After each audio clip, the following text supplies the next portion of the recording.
Hi everyone, this is Alex with Unicorn Riot. We are live in Hubbard County. There is an equipment yard right across the street. The police presence is large. There's a group here of water protectors having a rally just across the road from this equipment yard site. Up with the people, down, down, down with the pipeline. Up with the people, down, down, down with the pipeline. Up with the people, down, down, down with the pipeline. Up with the people, down, down, down with the pipeline. Up with the people, down, down, down with the pipeline. Up with the people, down, down, down with the pipeline.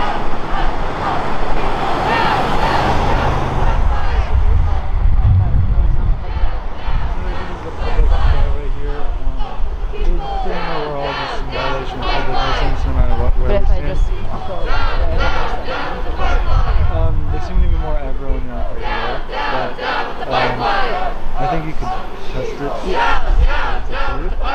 They have like the other people in the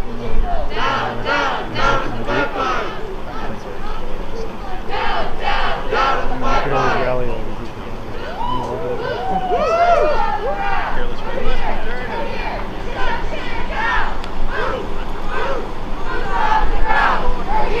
We're here to shut the shit down. Boots are on the ground. We're here to shut the shit down. Boots are on the ground. We're here to shut the shit down.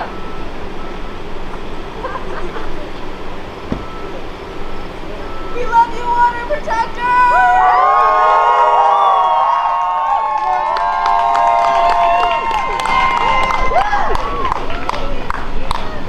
See your hat! Wave your hat!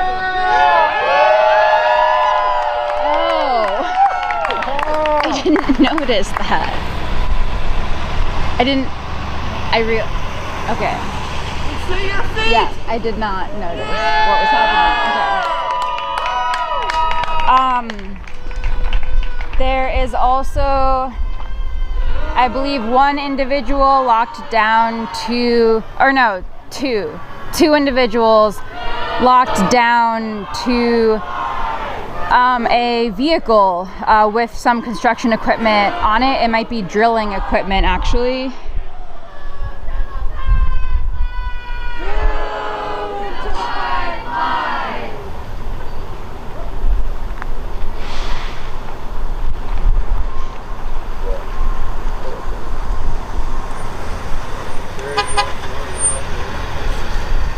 You got this!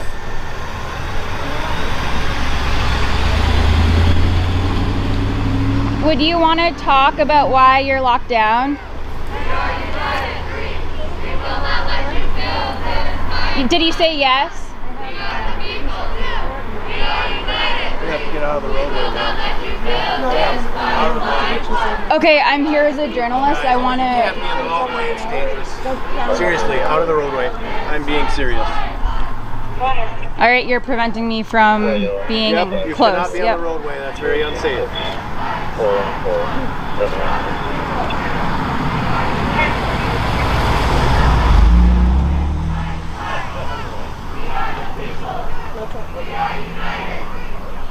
I'll let the Anishinaabe people speak for the liberty and Here's your statement. Are you on 17 with the vehicle? Hello. You have records there, go ahead and get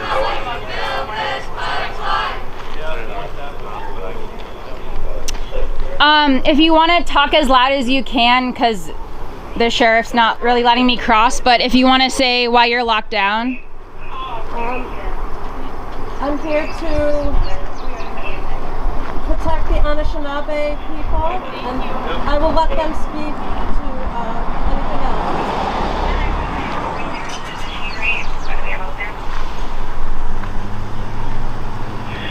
Temporary equipment.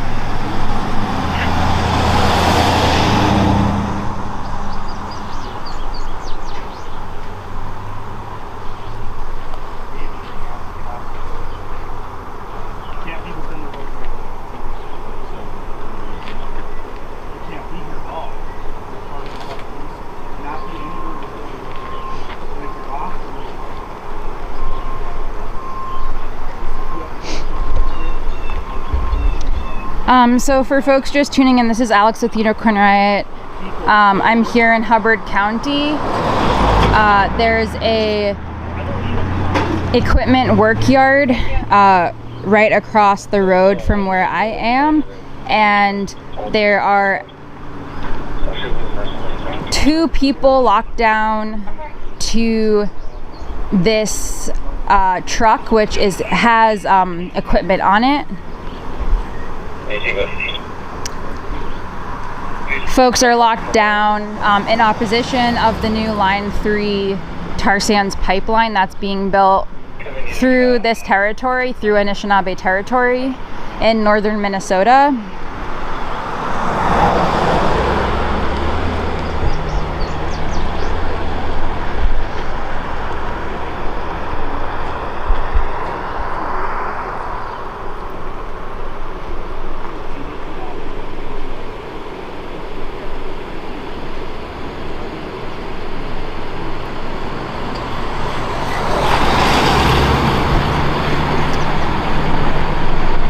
There's at least 20 water protectors rallying in support of the 2 people who have locked down.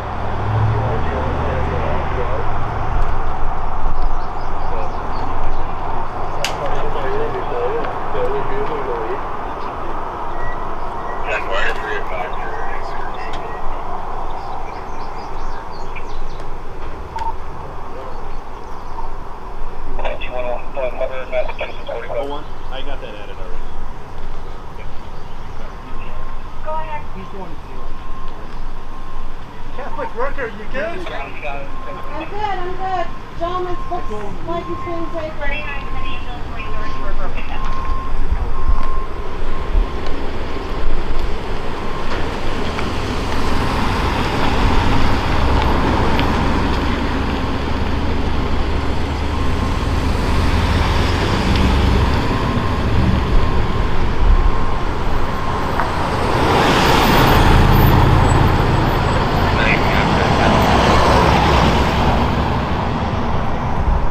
I'm gonna walk down a bit to get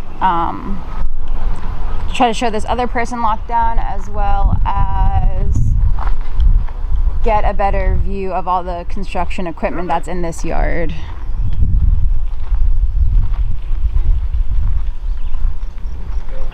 A North Memorial Health ambulance just arrived to be on standby.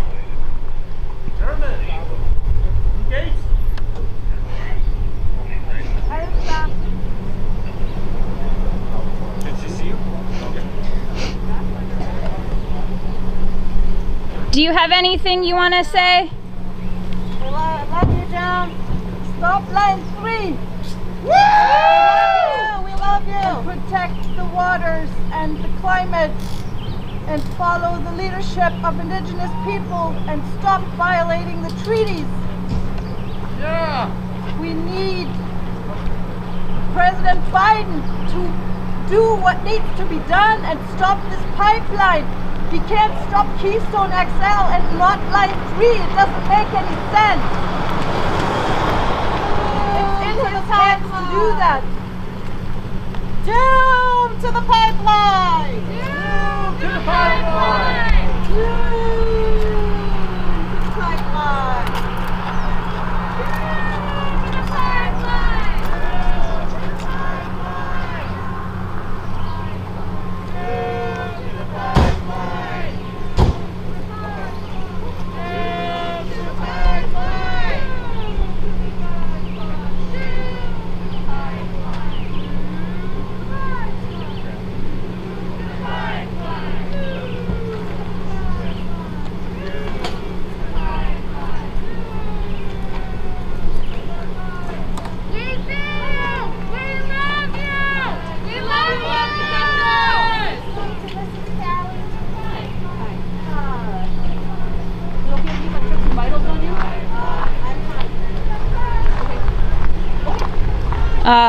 Workers from the ambulance have come out, and they're asking the person locked down to the bottom of the truck if they can take vitals off the person.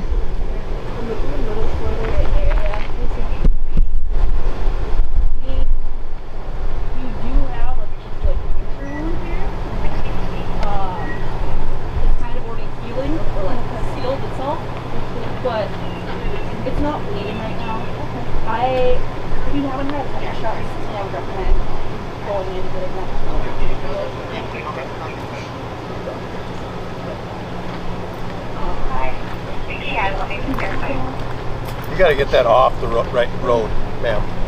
It cannot be on the road. We have traffic coming through here.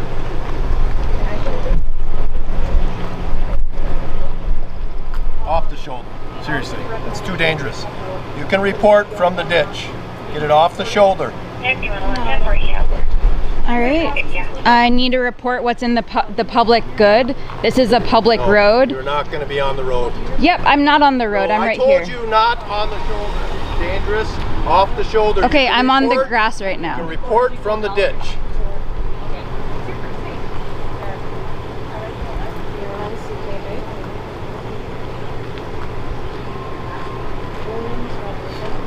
This Hubbard County Sheriff is telling me that I need to be in the ditch to report, but from down there I can't view the people locked down, so I'm going to try to stay where I am right now.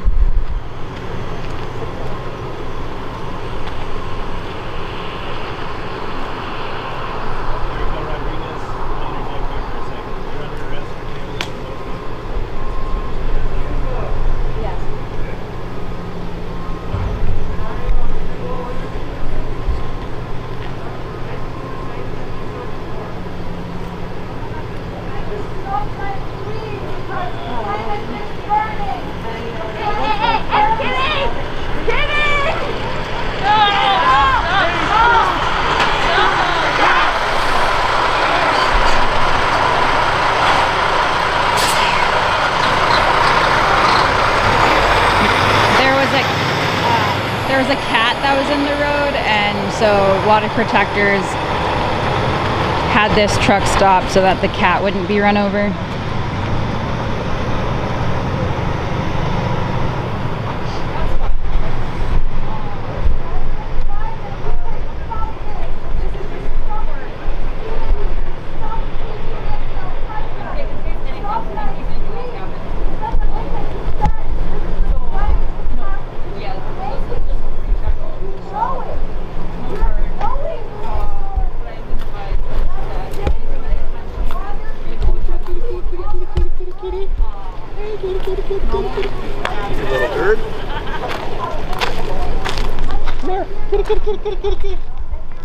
Endangered waterways of indigenous people, everyone.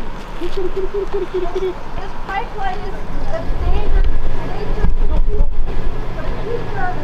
And therefore, stop this conflict, stop this dangerous conflict.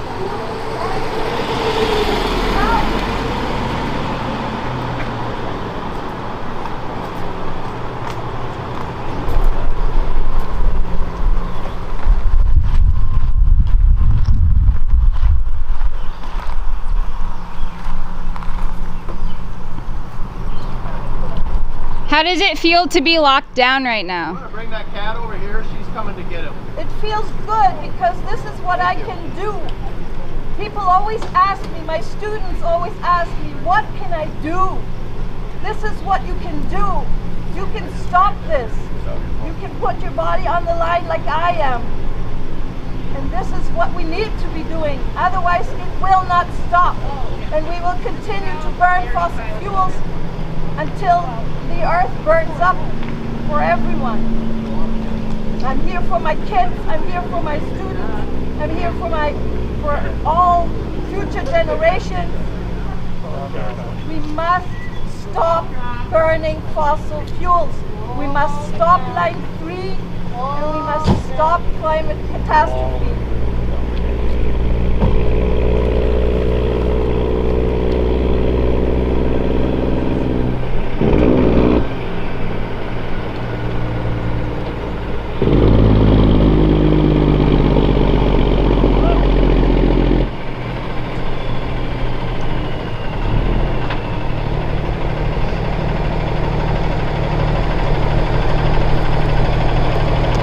A Hubbard County Sheriff van just arrived.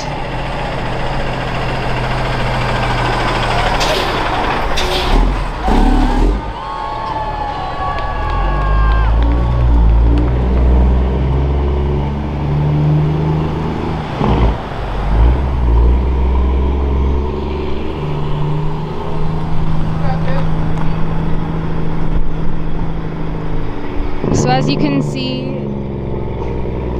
there's a bunch of equipment as well as like equipment, and it looks like some materials as well. There's a bunch of straw bales and these white bags. I don't know what's in them, but yeah, this is like an equipment and materials yard for this new Line 3 pipeline.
The driver of this MDI Transportation Systems truck has been inside the whole time. The truck doesn't seem to be running, it's not making noise, and this is the truck that the two auto protectors are locked down to. One is locked down to the equipment that's on top of the truck bed. Another person is locked underneath between some of the rear axles.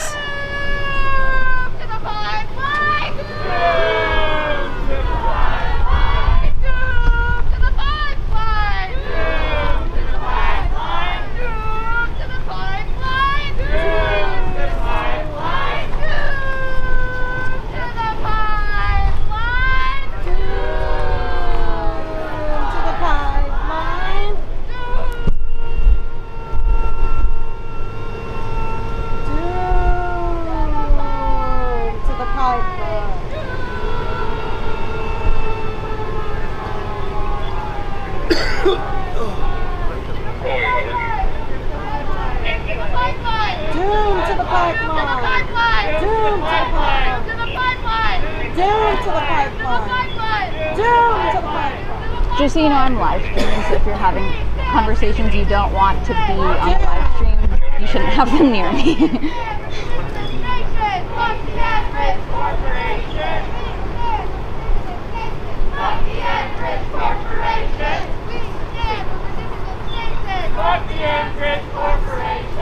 We stand with Indigenous nations. We stand with Indigenous nations. We stand with Indigenous nations. We stand with Indigenous nations. We stand with Indigenous nations. We stand with Indigenous nations.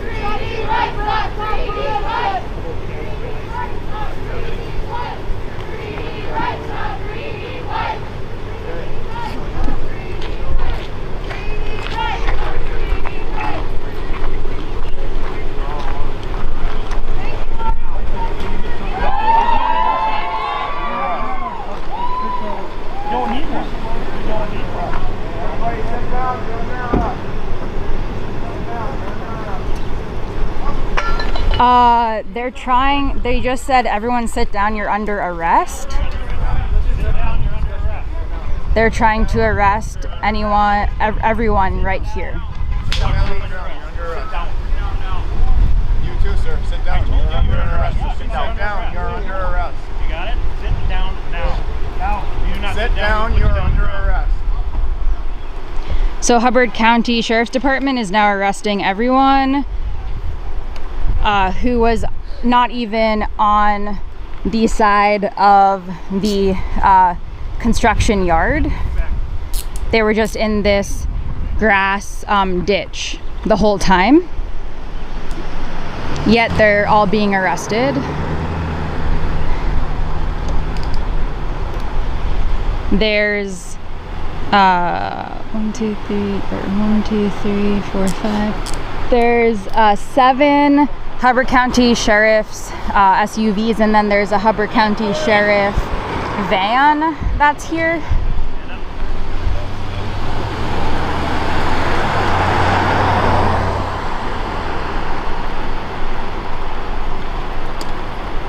Police are just harassing us. They give us no warning. This person just yelled, who's getting arrested right now, that the police are just harassing us. They gave us no warning. That's what that person just said. And I also did not hear a dispersal order. I didn't hear a warning. This was the first time that a group of police crossed the road and spoke with people since I have been covering this morning. Again, this is Hubbard County. It's Anishinaabe territory here in northern Minnesota. 2 water protectors are locked down to a vehicle, this big truck, as you can see, that has equipment on it. I believe it's drilling equipment, but I am not sure. That's just what it looks like. And then there were about 20 to 30 water protectors in the ditch across the street who were just there, like rallying in support of the 2 who locked down. But now they're all being detained, and everyone seems like they're being zip tied right now and will probably be taken into custody.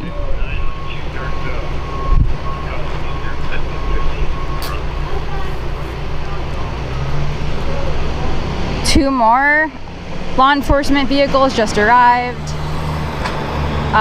Some law enforcement officers just pointed towards where I am, but I don't know. They haven't descended over here on this side yet.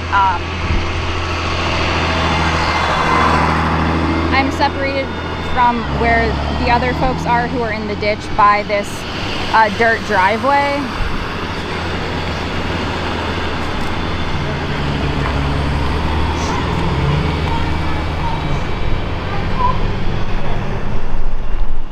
Destroying this world with these drills.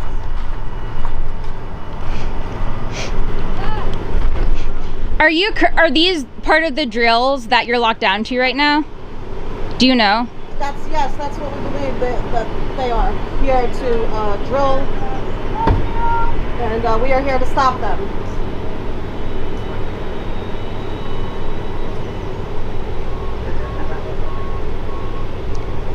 How are you feeling lying there attached to the truck right now?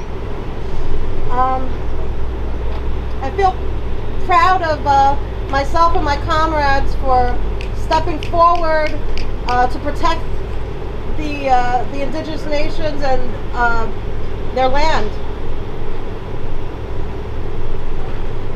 I'm saddened that it has to come to this. I wish more people were here with us. And I'll let the Anishinaabe people speak further on any other matters. Thank you for talking. Thank you.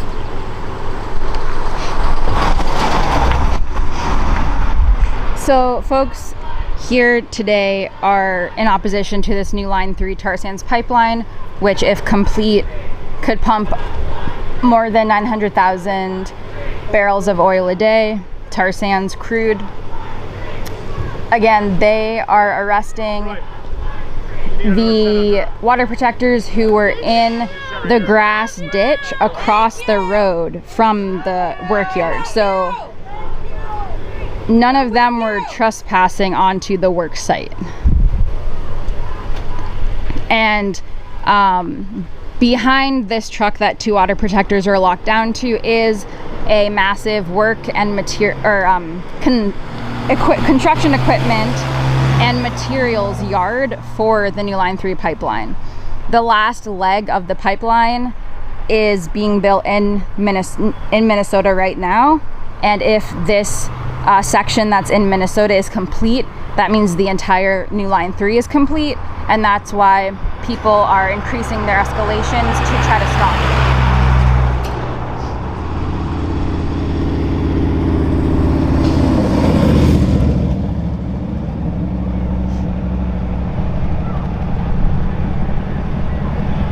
And yesterday, there was a ruling on the Court of Appeals hearing on whether the Public Utilities Commission's 3 permits that they issued to Enbridge, if those were valid or not.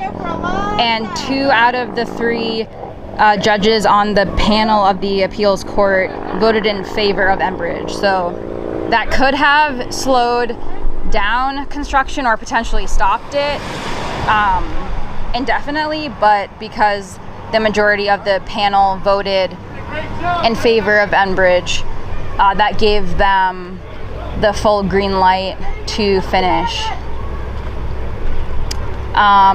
Again, this is Alex with Unicorn Riot. If you appreciate our coverage and want to see more, you can go to unicornriot.ninja. We have a whole page dedicated to Line 3 resistance coverage.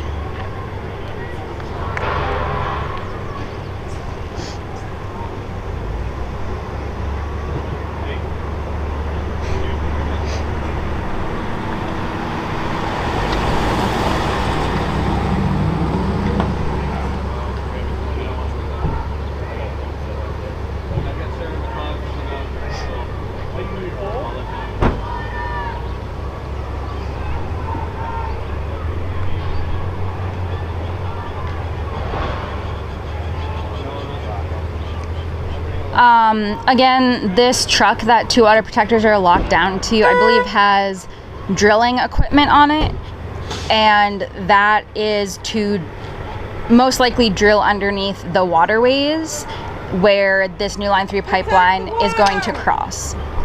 So this new pipeline is planned to cross the Mississippi River 2 times, and from where we did the update yesterday near the Mississippi headwaters, that is one of the locations of one of the crossings. I love you guys too.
So again, behind this truck is a massive equipment and materials yard for this new Line 3 Enbridge pipeline. A Hubbard County Sheriff van is driving away with some arrested water protectors who were simply standing on the grass ditch across the road from the work yard.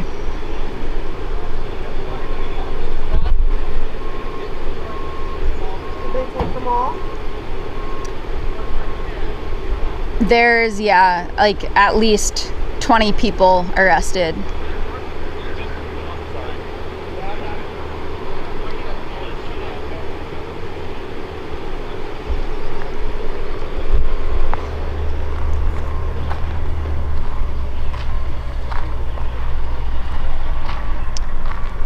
The person directing traffic right in front is from, I believe, HSS or Securitas. They're private security.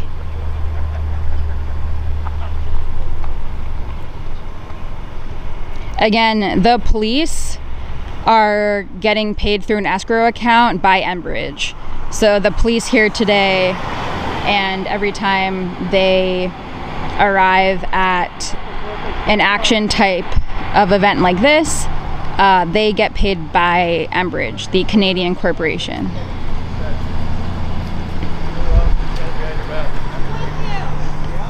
The Hubbard County. You need to get down in the ditch. The Hubbard County. Get off the road and down in the ditch. I'm moving. I don't want to trip and fall, so I am just moving slowly. The Hubbard County sheriffs are now moving onto this side of the grass ditch here.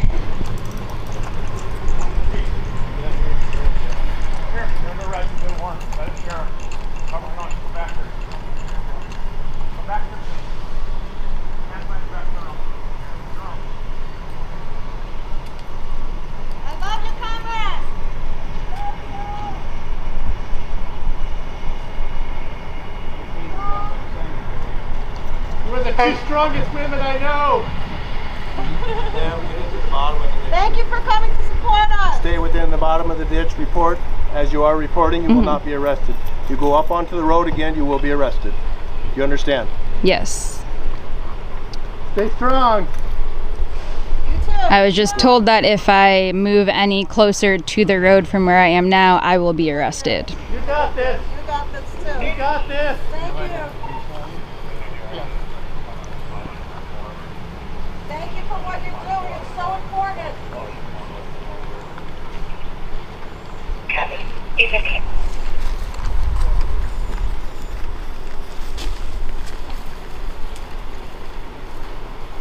What are you doing? Good. All right down there? Okay.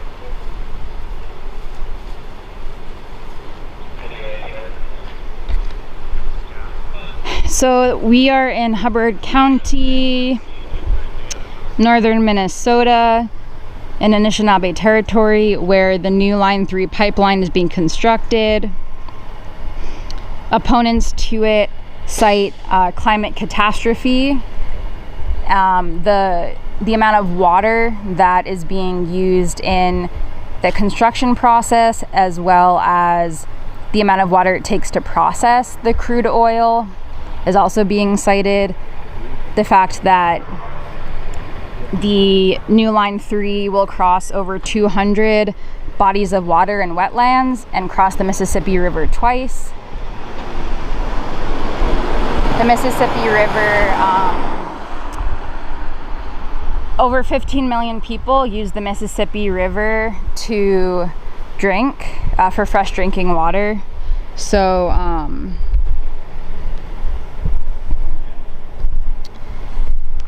if there is a spill, that could affect over 15 million people's fresh drinking water.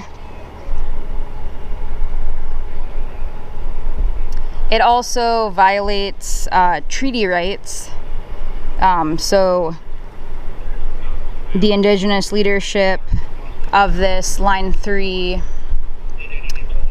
fight talk a lot about how there are treaties from the 1800s where there are agreements between Anishinaabe tribes and the United States government, which are contracts essentially, that say that this land must still be usable for harvesting and for fishing and for, cultural and religious practices and for harvesting the wild rice. So having this new pipeline go through this territory is seen as desecration, and if there's a spill, that could truly devastate and make it impossible to some degree to carry out cultural and religious practices and be able to harvest wild rice that grows on water. So if there's a spill in the water, that could devastate the wild rice population. And another point that opponents to Line 3 highlight is that this oil is meant to be exported. It's not meant to stay in the United States.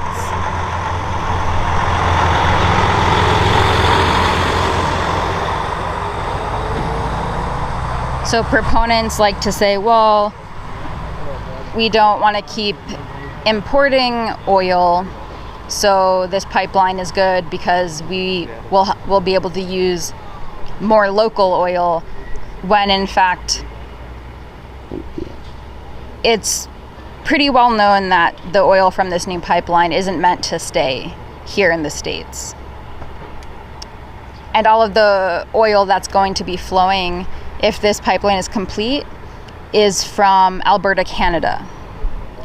So the tar sands deposits, which are enormous, the mining and infrastructure to extract the tar sands in Alberta, Canada, is the size of England. You can see it from space. It's extremely massive. It is cut into a lot of the boreal forest.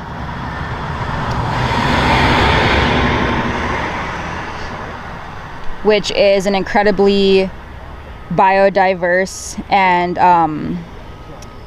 carbon-rich area. And it's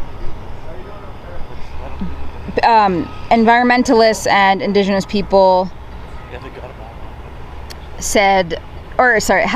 have said over and over how it's a great carbon sink. So because there are so many trees and it's such a rich forest, it actually, takes in carbon and other things that if there's too much in our air and atmosphere, it's like pollutants for us, but it helps take that in and keep the air breathable for all of us here who live on Earth.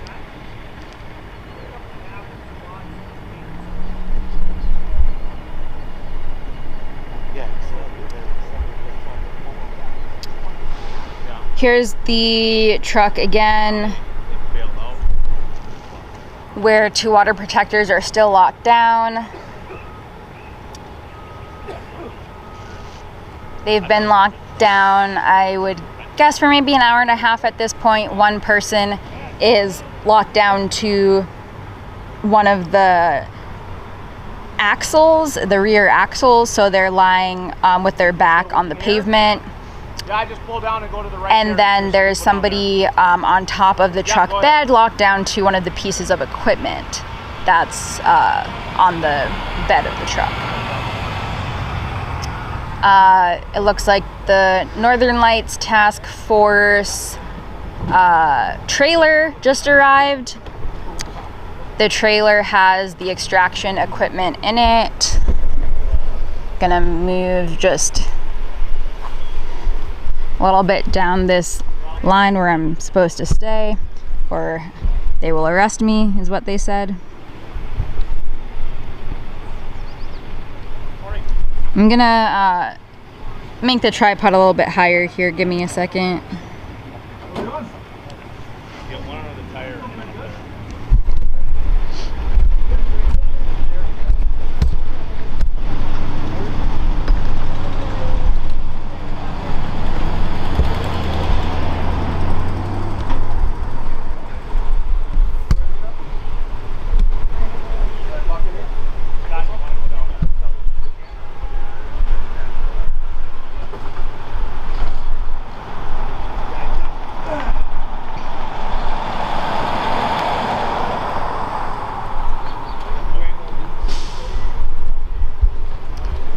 So the Northern Lights Task Force is a group of many different counties in Minnesota who have been trained and basically work together to try to combat resistance to the opposition to projects like Line 3.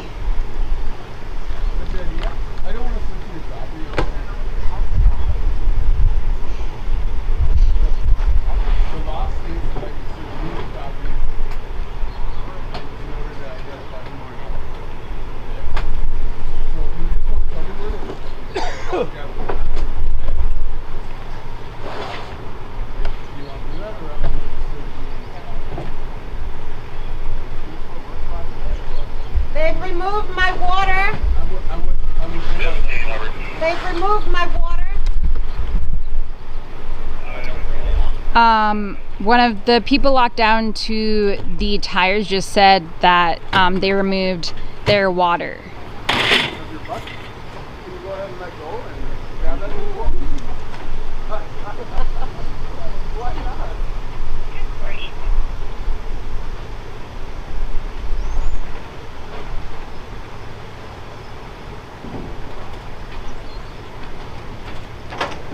And they're coming in with a generator right now.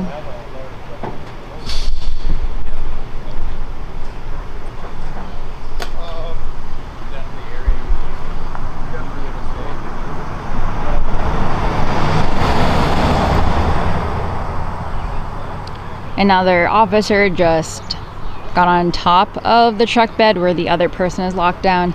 Again, there are still water protectors who have been zip tied, who are still sitting in the grassy ditch waiting to be transported. There was a group of about 20 or 25, at most 30, but I think it's closer to 20 or 25 water protectors who were just here in support, rallying in the grassy ditch across the road from the equipment and materials yard for line 3. So those folks were not trespassing on the work yard, and they were also not locking down to any equipment or to this truck, yet they were all arrested. There was no dispersal notice. It seemed very surprising, at least from my perspective. All of a sudden the cops, some sheriff's deputies just crossed the street and said, "You all are under arrest." They pulled out this foldable table and are putting supplies on that. Again, the workers, the law enforcement workers who are here right now, and well, I think actually it's only law enforcement. Sometimes as part of the Northern Lights Task Force, it looks like there are sometimes other contracted workers who specialize in certain extraction processes, but it seems like right now everyone has a badge who's here.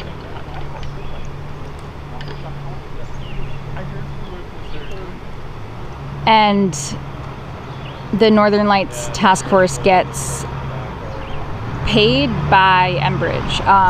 All of the law enforcement that is here right now,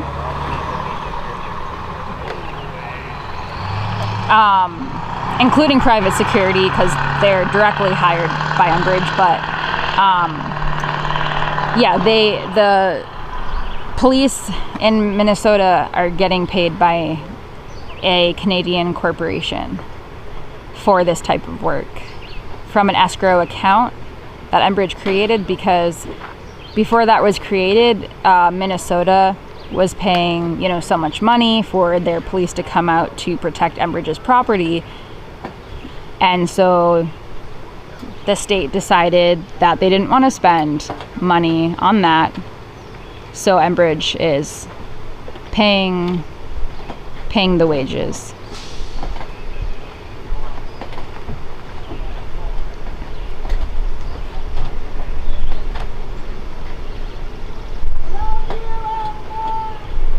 Thank you.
Hopefully this will give a better vantage point to see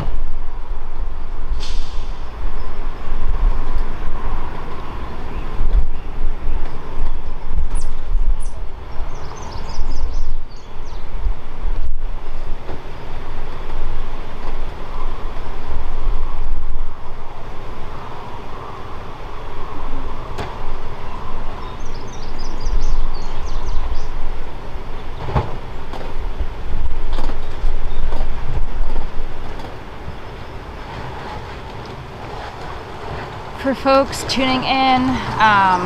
Thank you for tuning in. For folks who have been watching, thank you for watching. This is Alex with Unicorn Riot. Again, I am in Hubbard County in northern Minnesota. This is Anishinaabe territory. There are 2 water protectors locked down to a truck that has construction equipment on its truck bed. I believe it's drilling equipment. The water protectors are opposing the new Line 3 tar sands oil pipeline that's being built in northern Minnesota. This is the last leg of the pipeline. It's been completed except for this section that's in Minnesota.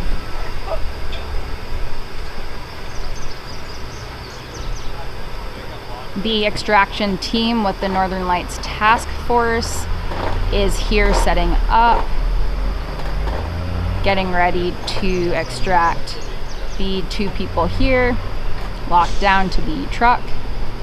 There were about 20 or 25 other water protectors here this morning, standing in the grassy ditch where I am right now, but on a little further down. And all of a sudden, without a dispersal order or any notices prior, law enforcement crossed the road and notified everyone that they were under arrest. So at least 20 people have been arrested and taken into custody this morning for just being in a grassy ditch on the other side of the road from this truck. Behind the truck, there is a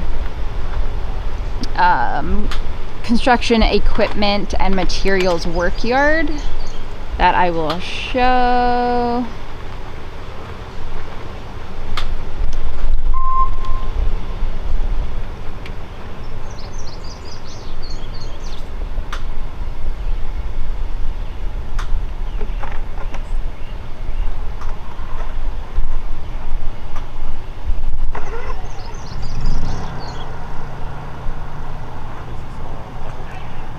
So yeah, there's a lot of equipment and construction gear and materials and all sorts of things in this yard. This, however, is not where the pipes are. There's another yard where a bunch of the pipe for the pipeline is stored. But I haven't seen any of the pipe in this particular yard. And again, I believe this, the yellow equipment on top of the truck that 2 people are locked down to, I believe it's drilling equipment.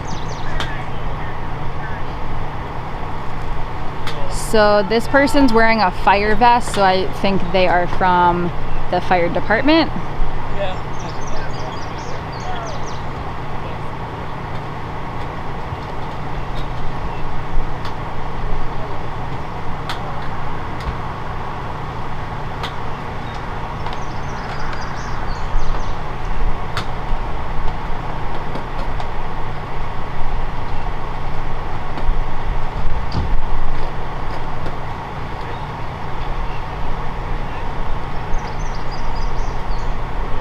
It's hard to tell what they're doing right now. I think they might be, I think they're actually using a knife or a box cutter to cut maybe the tape that's on top of the lockbox that someone's arms are locked together into. So lockboxes can be made out of PVC pipes. Sometimes there's concrete involved and other materials, and it's essentially where limbs can be locked together. So the person who's lying down on the ground, who is locked over the axle, the lockbox is at an angle and their arms are lifted over the axle above their body and their back is on the pavement underneath them.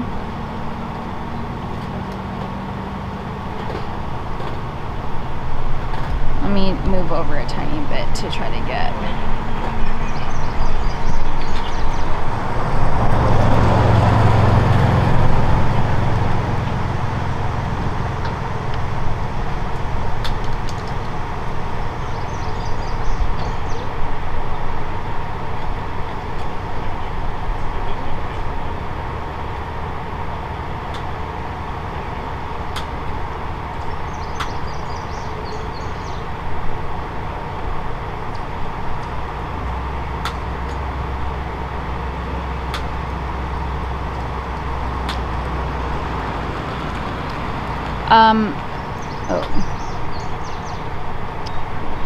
The water protectors who are here today are specifically fighting against line 3, but essentially and ultimately all fossil fuel extraction.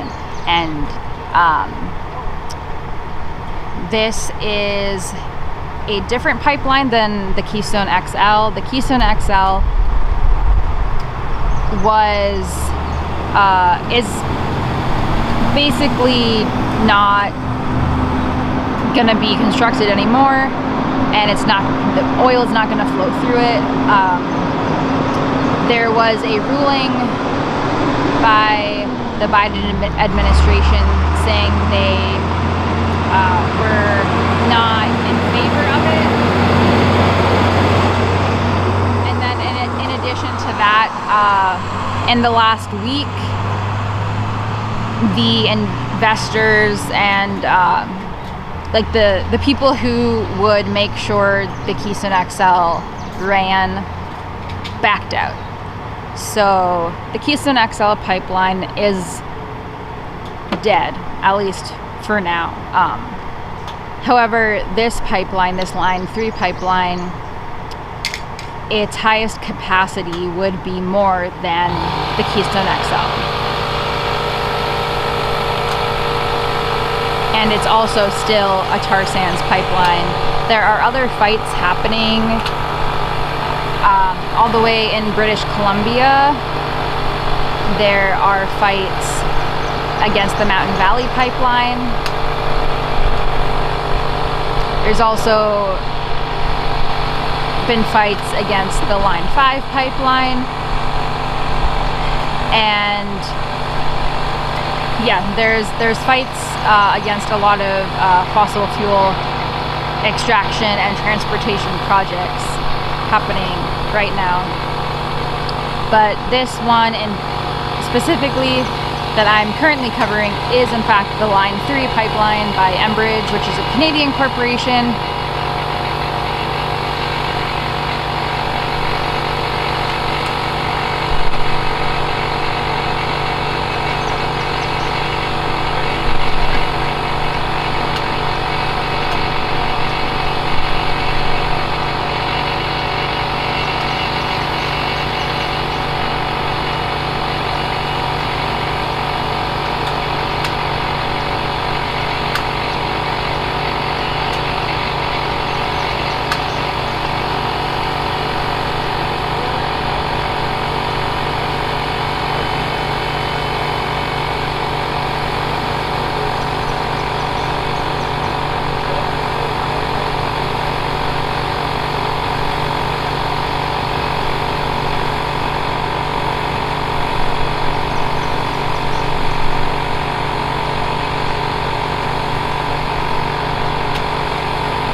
There's a better view of what exactly this fire department worker is doing. There are still some water protectors who were rallying here this morning who are now detained. They are still, still in the grassy ditch where they were, without notice, detained. I believe they're waiting for a transport vehicle to bring them into custody. There's only, I would say at most 10 people left over there. There were 20 or 25 people in total detained and handcuffed who were in the grassy ditch across the road from this workstation, or a work yard, excuse me. So the 2 water protectors are still locked down to this large truck that is carrying construction equipment. Again, I'm pretty sure this is drilling equipment specifically. I will confirm that later today. And behind the truck, there is that massive equipment and materials yard.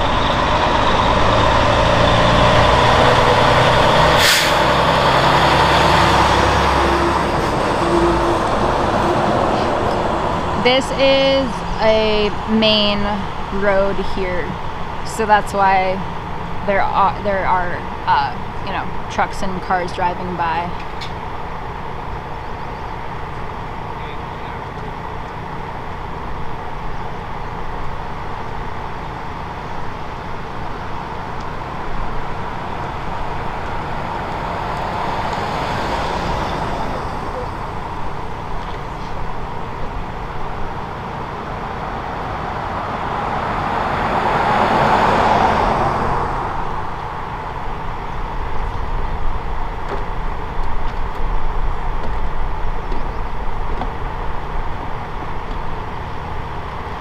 Yesterday morning, at about 10 a.m., so almost 24 hours ago, it's only about 9:15 a.m. Central here,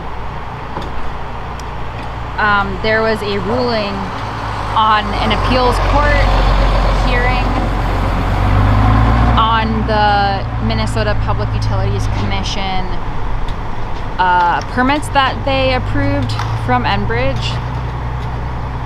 That appeal was brought forth by multiple Indigenous tribes, environmental and Indigenous rights groups, and the Minnesota Department of Commerce. The ruling was by a panel of 3 judges, and the majority ruled in favor of Enbridge. So 2 out of the 3 voted in favor of Enbridge. That decision came out yesterday morning. The appeal was for the 3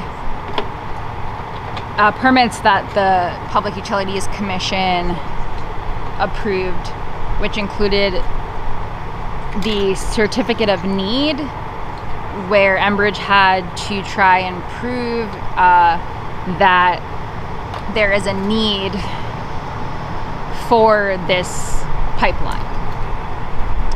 It also included an environmental impact statement, as well as a route, the new route.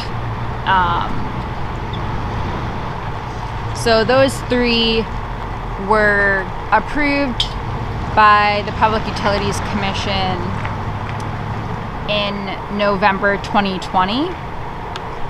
And when they were approved, this appeal was filed, and the hearing for the appeal happened on March 23rd, and then the decision just came out yesterday. It looks like the rest of the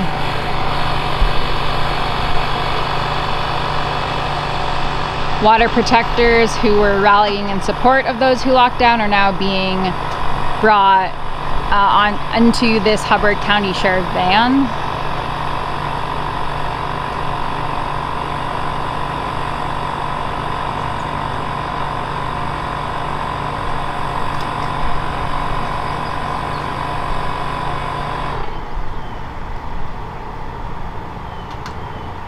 The folks who were arrested were just on that grass ditch that is in view right now on the side of the road. So they were not in the road. They were not locked down to anything. They were not on the equipment yard. They were just on that grass embankment. And there was no dispersal order. There was no warning. Sheriff's deputies just crossed the street and then said everyone was under arrest. So as that is happening over there, it looks like they loaded. There's just 2 more people, I guess, who will need to find, and they're trying to find transportation for. It looks like the van is full.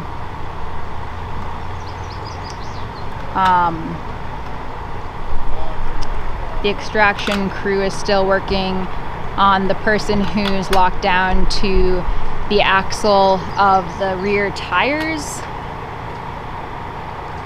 There is still somebody locked down on the truck bed and locked to a piece of equipment that's on top of the bed.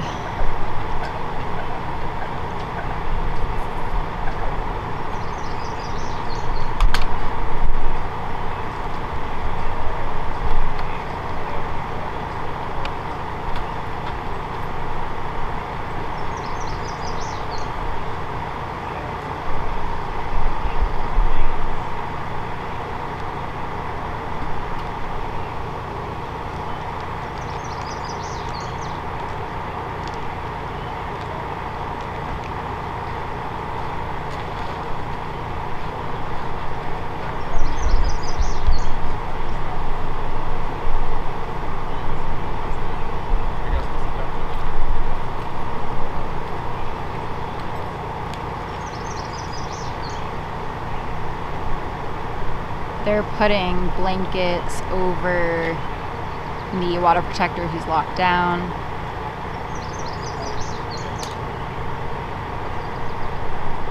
And the sheriff is now blocking the view of what the fire department person is doing to the lockbox.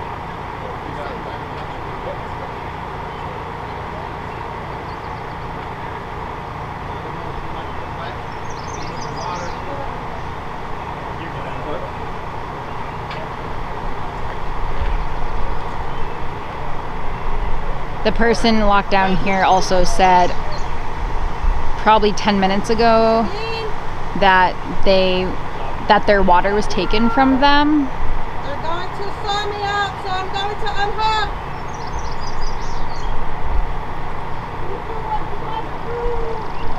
The person said they were gonna saw them out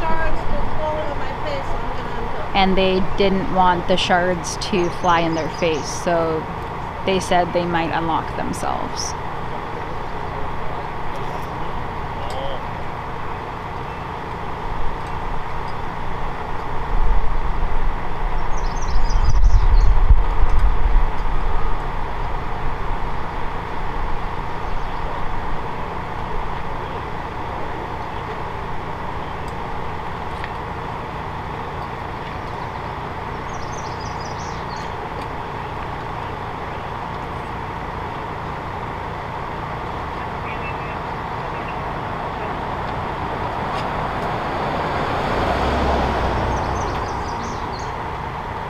Alright, it looks like their arms are out of the lockbox.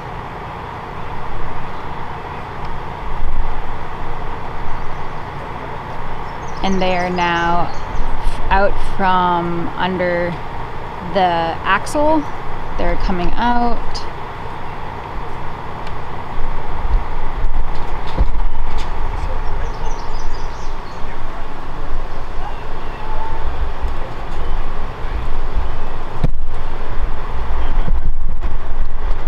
The lockbox is now removed from the tire axle.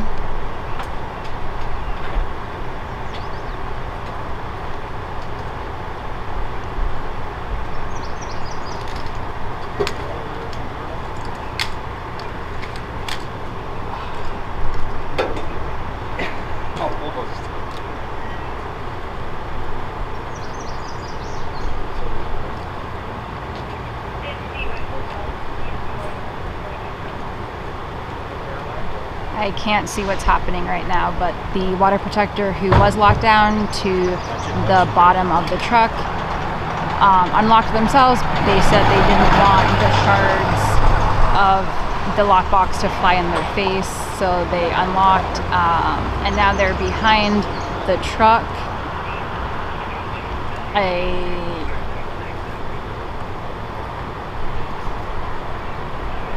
I think perhaps EMS is taking a look at them to check how their health is. I can't really tell though, but I'm sure they'll be coming around from behind the truck in a bit. The extraction team is now moving their focus to the person locked down to the top of the truck.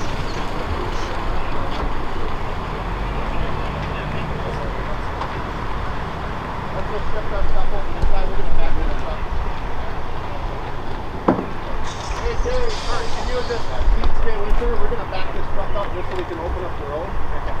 And then we'll work on it in the yard here. Stay for time. So what I just heard is because the person who was locked down at the bottom is not there anymore, that they're actually going to move the truck into the yard, the equipment yard, in order to clear the road.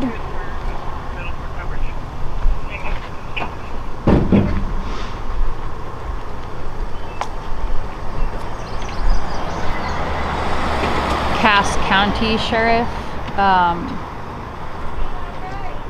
one Cass County Sheriff deputy just arrived.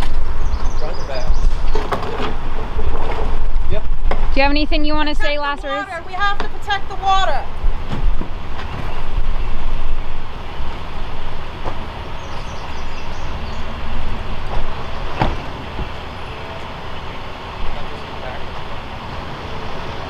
So the water protector who is locked down to the bottom of the truck is being loaded into a Cass County Sheriff's truck, and their last words were that we need to protect the water.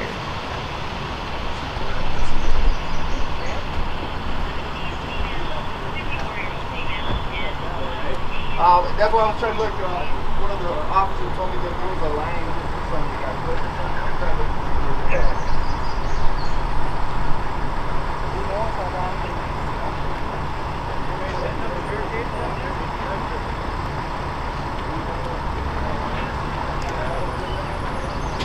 Yeah, the guy told me.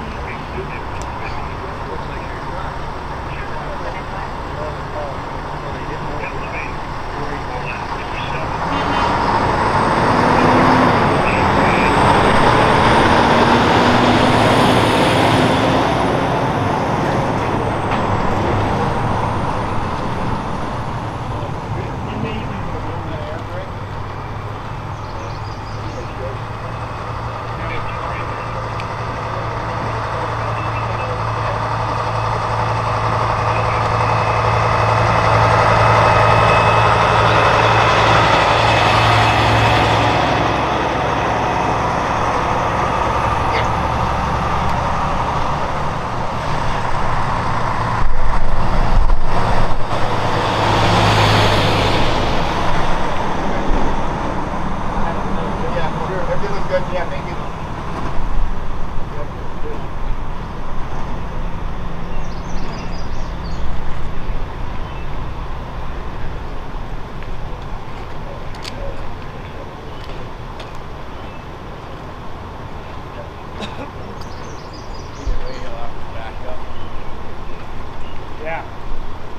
So this new pipeline, Enbridge calls it a replacement pipeline because they have an old Line 3 pipeline. It's currently still in use but running at a low capacity because there are leaks and cracks in the pipe, which is one of the reasons why they have argued that they need this new pipeline. Both the old and the new one traverse territories designated in treaties signed in the 1800s.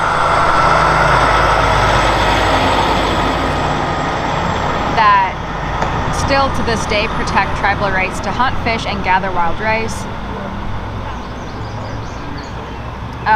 Pipeline opponents argue that Line 3 undermines these legally sanctioned rights by raising the risk of a genocidal catastrophe, particularly if another massive leak occurs, like the March 1991 leak of the original Line 3, which was the largest inland leak in U.S. history. And it spilt 1.3 million gallons of oil near Grand Rapids, Minnesota. So this truck is now going to move out of the road. They said they wanted to clear the road for traffic, so traffic can flow. So I think that might mean they're just backing up into the driveway of the equipment yard. I'm not sure. So I will try my best to get shots of the extraction, but I don't know exactly where they're going to be repositioning.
As part of the extraction team seem to be staying on top of the truck bed with the person still locked down.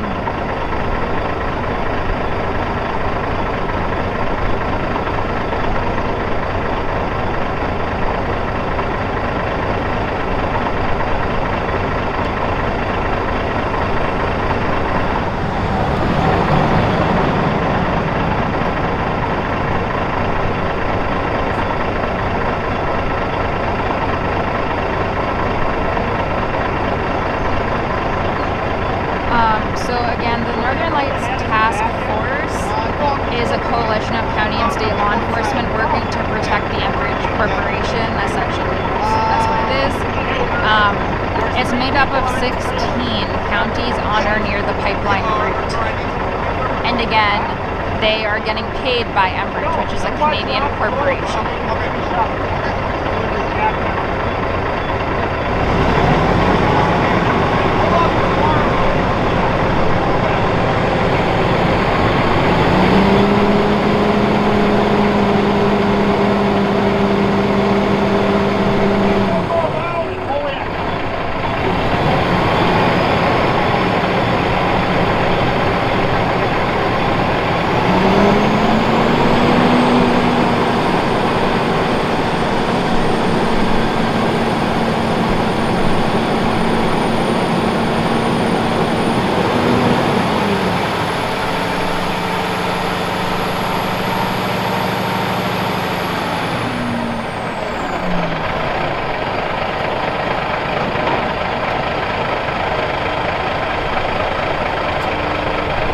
Most law enforcement costs associated with protecting Line 3 are being paid by the Enbridge Corporation via funds the Canadian oil giant deposits into an escrow account managed by state officials. According to documents obtained by The Intercept, Enbridge reimbursed over $1 million to local sheriffs, police, and other agencies as of the end of May 2021.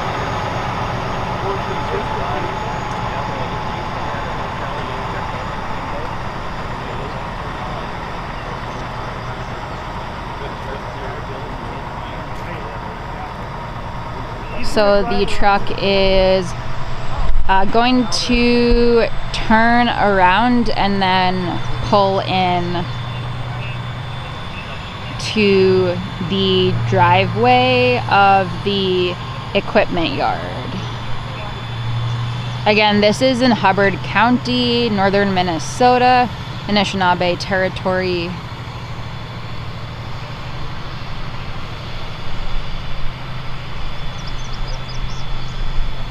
There is still one person locked down to the top of that truck that is currently moving.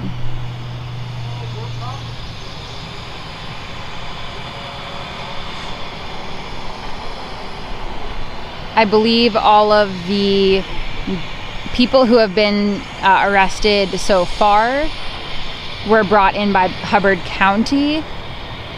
However, the other water protector who was locked down to the bottom of the truck was taken by Cass County. So we'll see where the other locked down water protector is taken.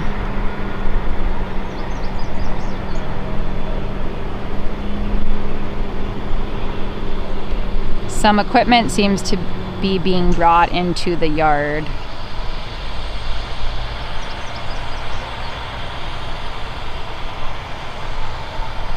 Oh, okay, the truck is actually going down that road, the equipment yard road, I guess.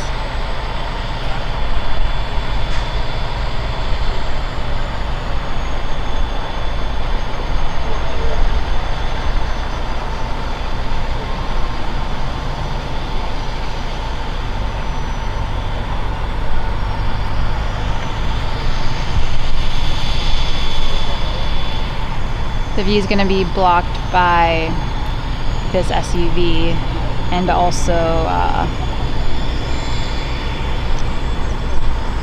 well, let's see how far they go up, because it's kind of down in a ditch right now, so visibility is not great.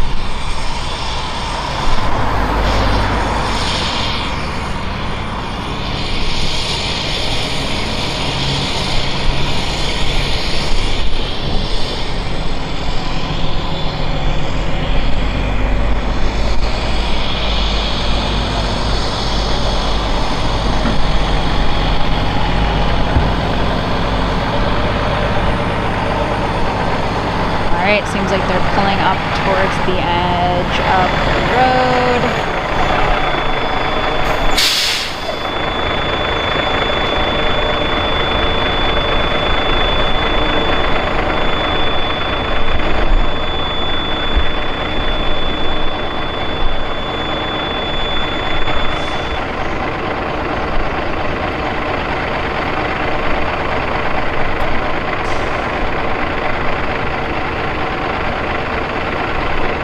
Gonna move a little that person moves.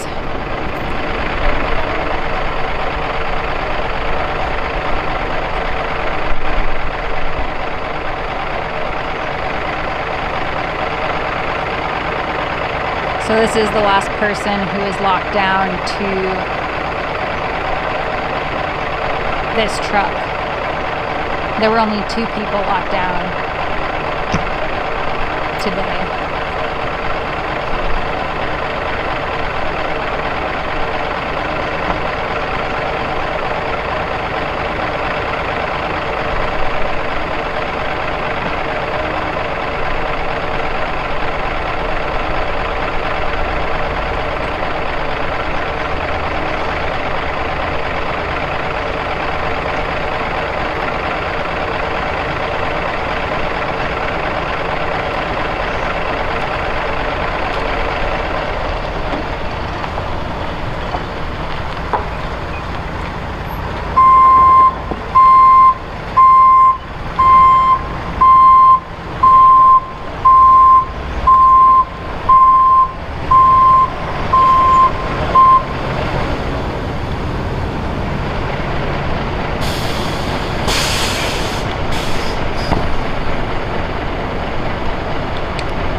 it seems like they are trying to cut through the tape and the other like material that's over the lockbox.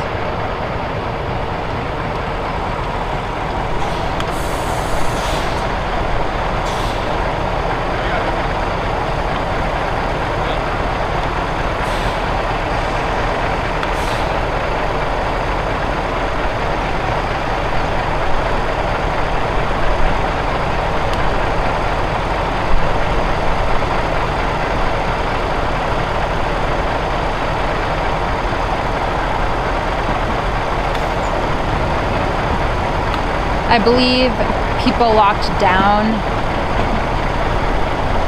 2 hours ago, so this has been ongoing for 2 hours now. People have been locked down for about that whole time.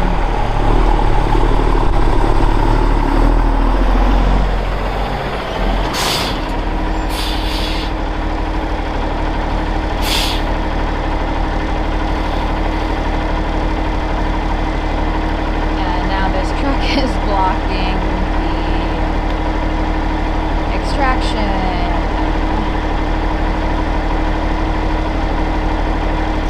Assuming they'll be moving forward soon, hopefully.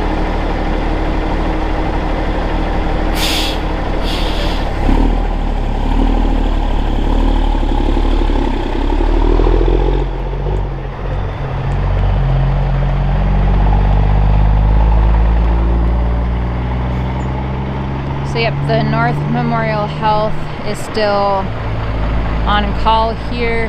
That's the same ambulance company that was stationed at the massive occupation and action at the Two Inlets pump station that happened last Monday. And it went into Tuesday as well. We live streamed that. You can check out our coverage at unicornriot.ninja. For the live stream, we also made 2 highlight videos and wrote an extensive article about that you can check out at our website.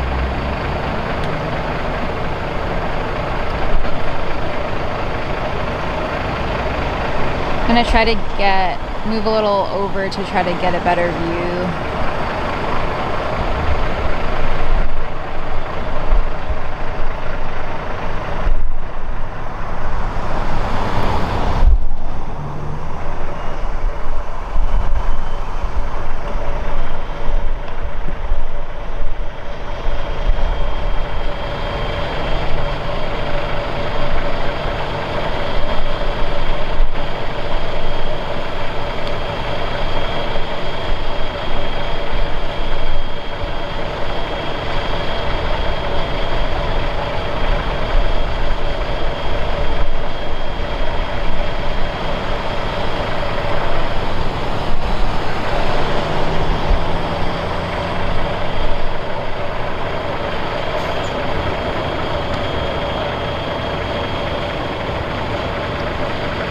The blue backpack is that is what the lockdown person is wearing. So that is them there, and then this person with the yellow fire vest, I believe, is still trying to cut through tape or other materials that's on top of the lockbox, probably to make the sawing go more smoothly.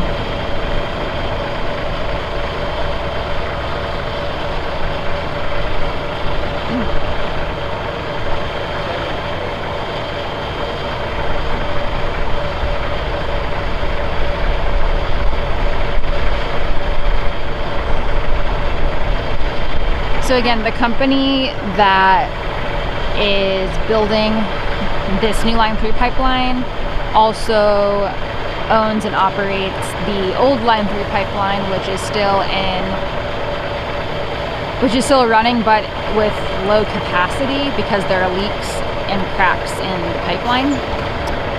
Enbridge is the company. It's a Canadian company based in Canada, but it is multinational. It is responsible for the largest inland oil spill in US history. It was actually from that old Line 3 pipeline. It spilled 1.3 million gallons of tar sands crude oil in or near Grand Rapids, Minnesota.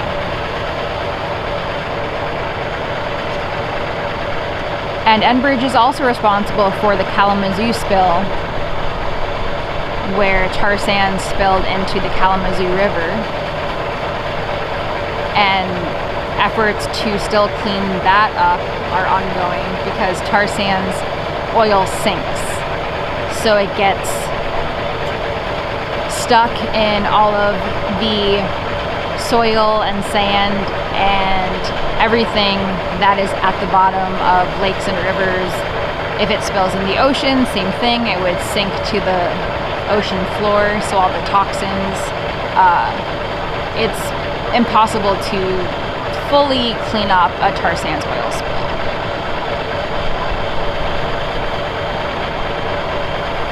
And it's not just the diluted bitumen, which is like processed tar sands. It's not just, the oil itself, but in order for it to flow through a pipe, there are chemicals and other liquids added to the oil itself. So it's not just a toxic substance from the tar sands itself, it's also the other chemicals added in. It looks like they are putting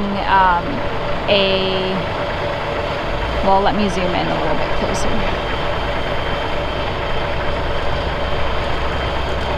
I think that might be their little camera device to see what's inside the lockbox.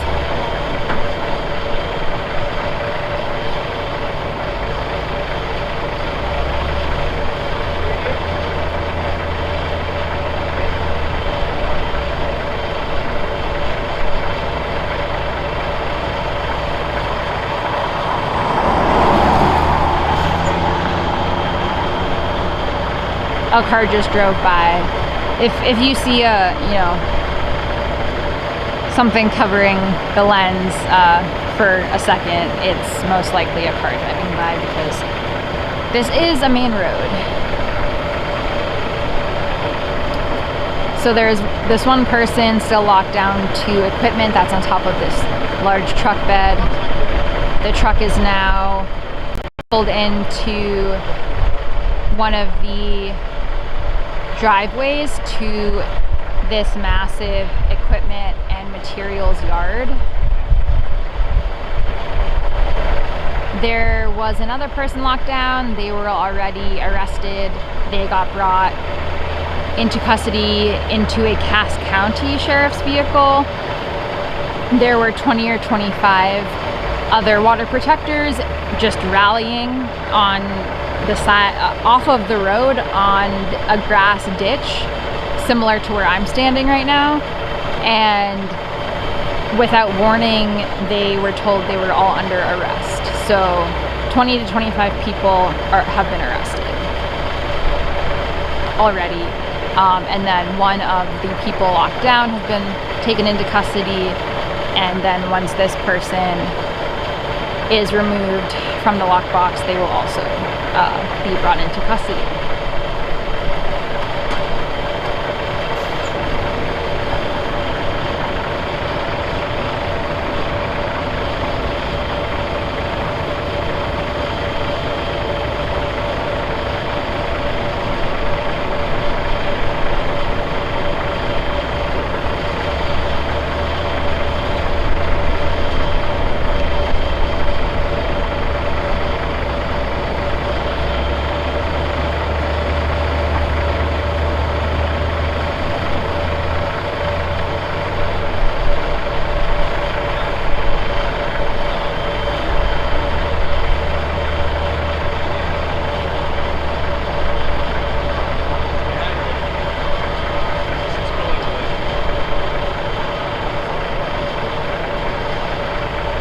Since the last of the permits were approved for the Minnesota section of this new Line 3 pipeline at the end of November 2020, there have been over 400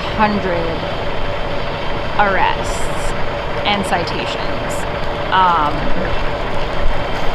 Including today, yeah, that definitely brings it well over 400 because they're from the massive action last week, there were over 200 just in that, and the previous number had been a little over 200. So now it's probably closer to 250, or 450 at least.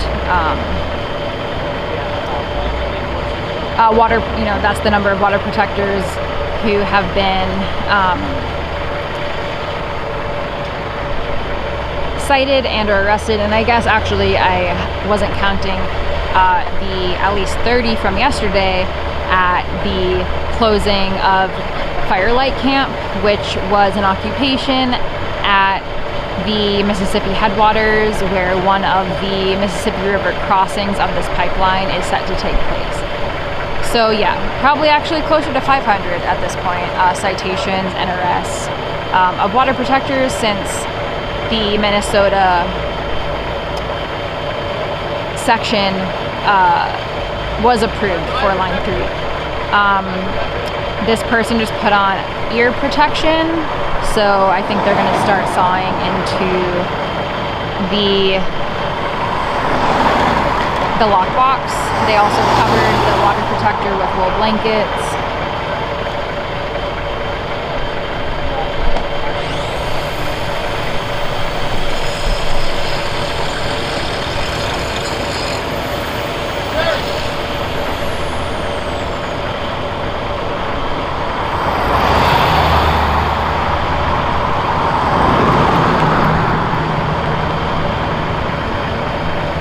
They just gave this person with the yellow fire vest some safety goggles.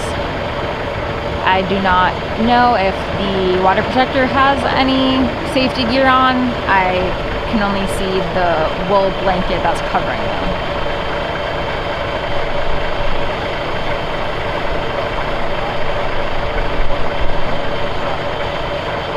In the hand of the person on the right with the yellow vest, they have water that they will spray intermittently as the sawing happens to keep the lockbox from getting too hot, because with the sawing that could get very hot for the person whose arms are inside it.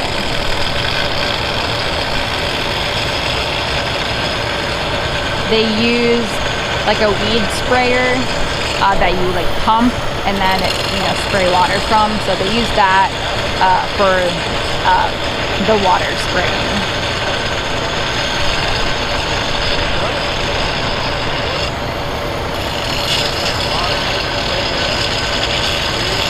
You can see some of the sparks flying.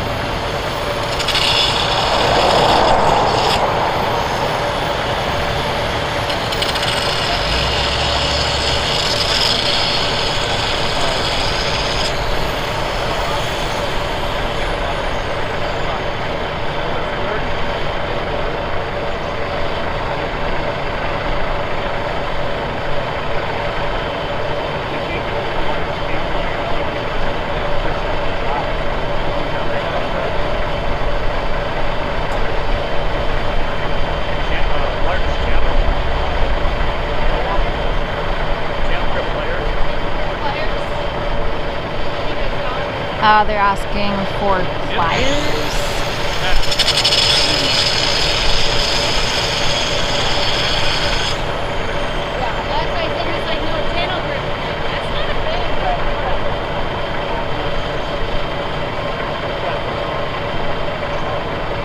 The North Memorial Health workers seem very friendly with the sheriffs here.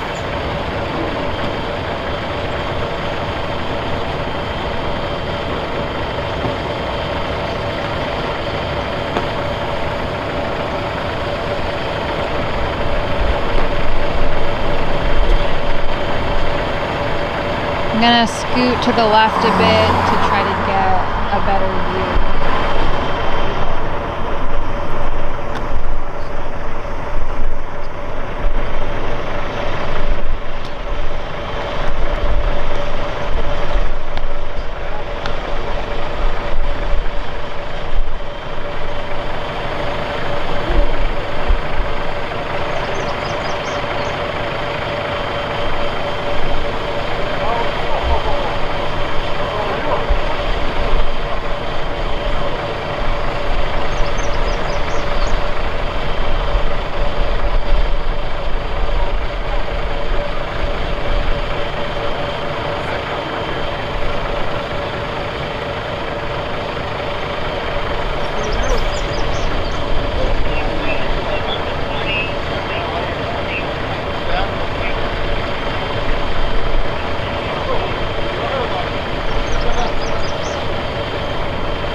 I hear from some,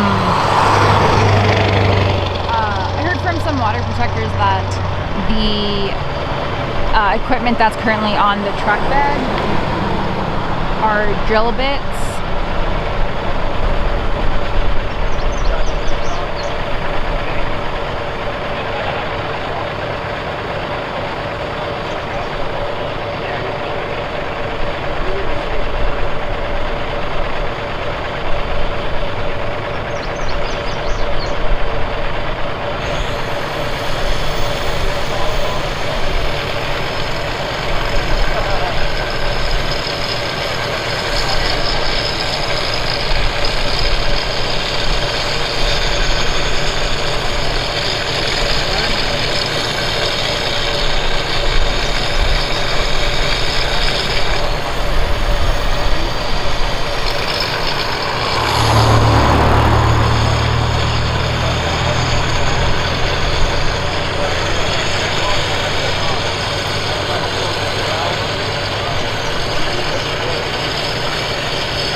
The sign continues on the lockbox that this water protector is locked to on the truck bed.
So yeah, the equipment on this large truck bed is, I got some confirmation that it is a part of the drilling process.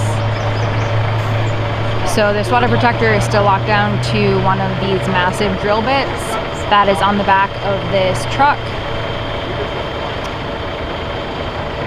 The extraction team is continuing to saw and then use pliers an attempt to extract the water protector. The truck is now still in this driveway of this massive equipment and materials yard. The other water protector, who was locked down, was already brought into custody, into Cass County custody. There were 20 or 25 other water protectors here who were simply rallying in support. They were off of the road in a grass ditch embankment area, yet without warning they were all arrested and brought into custody. As far as I could tell, they were all brought by Hubbard County Sheriff's deputies. We are in Hubbard County right now. This is Anishinaabe territory in northern Minnesota.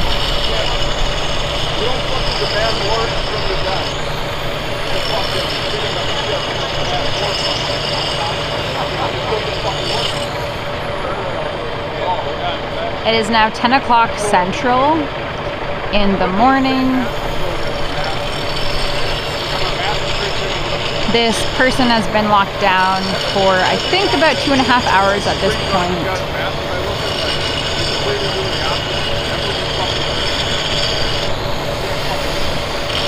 At least, it, could be 3.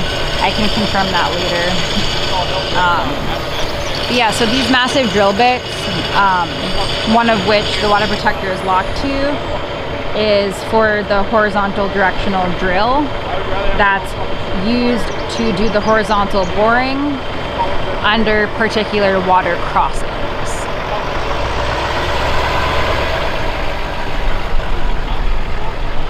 So the fact that this truck was getting ready to leave this equipment yard today shows that they are, Enbridge and its contract workers are in full force trying to get that, get the pipe laid through the waterways as soon as possible. Which is, also why this action today is happening and why similar actions have taken place, because it seems that the water protectors realize this is a critical moment, especially because that hearing yesterday in the appeals court ruled in favor of Enbridge. So whereas if it was ruled in favor of the people appealing the permits, it would have at least temporarily stopped Enbridge from at least being able to legally continue to work.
This new Line 3 pipeline, along with the old one that's still operating at a low capacity, violates the 1854, 1855, and 1867 treaties, which establish Indigenous peoples' right to hunt, fish, and gather. Tar sands also seems to be a waning industry, with major companies withdrawing investments over the last few years. A great example of that is the recent Keystone XL pipeline. That's not how that got killed, basically. It's not gonna run. Compared to conventional oil, tar sands is a lot more expensive, energy intensive, and time consuming to extract. And again, Enbridge is the corporation responsible for the 2010 tar sands spill into the Kalamazoo River in Michigan. 20,000 barrels polluted the river. And again, cleanup efforts are still ongoing with that. The original Line 3 pipeline, which Enbridge also owns, was the cause of the largest inland oil spill in U.S. history. 40,000 barrels and 1.3 million gallons spilled into Grand Rapids, Minnesota. And that was with the old Line 3, which, again, is still running, but at a low capacity. From 2002 until now, Enbridge and its partner projects reported 307 hazardous liquids incidents to federal regulators. 46 of those spills were due to equipment or materials that were installed 10 years or less prior to the incident.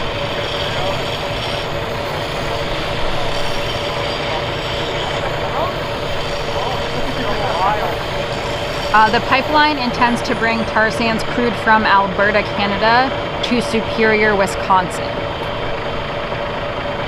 So ending right near Lake Superior.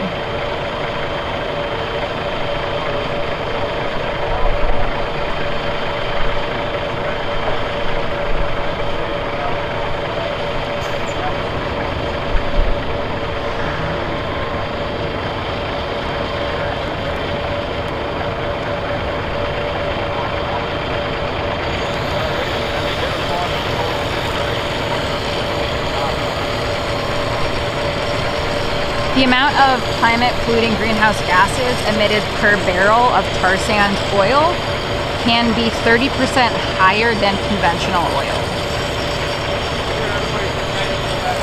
And again, all of the oil that's intended to flow through this new pipeline comes from Alberta, Canada. The extraction and mining process of the tar sands deposits in Alberta, Canada are the size of England, and you can see it from space. The area is also where the boreal forest is, which is an incredibly biologically diverse region, which is a critical resource for non-human animals as well as humans. There's many indigenous people who still live right near where all of this extraction up in Alberta is taking place. The forest provides nesting grounds and migratory stopovers for nearly half of the common bird species found in North America. Caribou, wolves, bears, lynxes, wolverines, and so many more thrive and depend on that forest. And millions of acres of that forest have been deforested to mine for tar sands.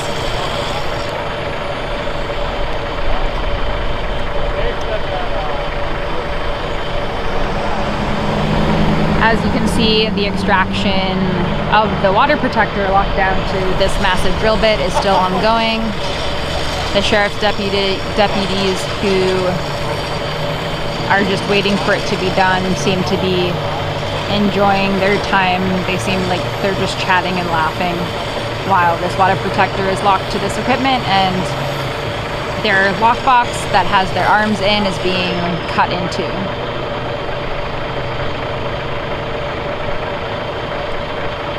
All of the deputies here seem to be Hubbard County. And then there are two private security people with Securitas. they aren't helping with the extraction. However, they were mostly actually helping with traffic, directing traffic when the truck was, especially when it was in the middle of the road.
You can check out unicornriot.ninja for all of our coverage of the Line 3 resistance.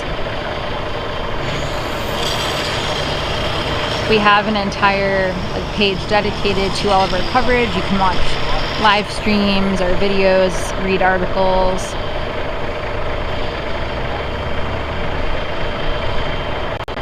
I did about a 30-minute update live yesterday evening at the closing of the Firelight Camp, which you can check out. At least 30 people were sighted there. That camp lasted 5 days.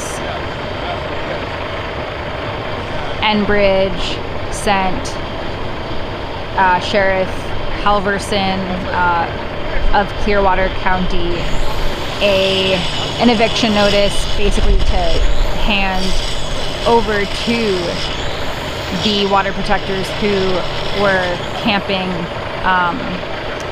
at the headwaters of the Mississippi. And then the time Enbridge basically told the sheriff that they wanted everyone out was 5 p.m. yesterday, and they arrived basically on the dot at 5 p.m. Central yesterday. And there was ceremony that took place right on the water. People were camped on the lumber matting that Enbridge set up for the heavy machinery to travel on, and that lumber matting is directly on top of the wetland that is right next to and kind of connected to the Mississippi headwaters.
it looks like the person who was drilling handed the drill over to the person with the yellow vest on the left with the baseball hat.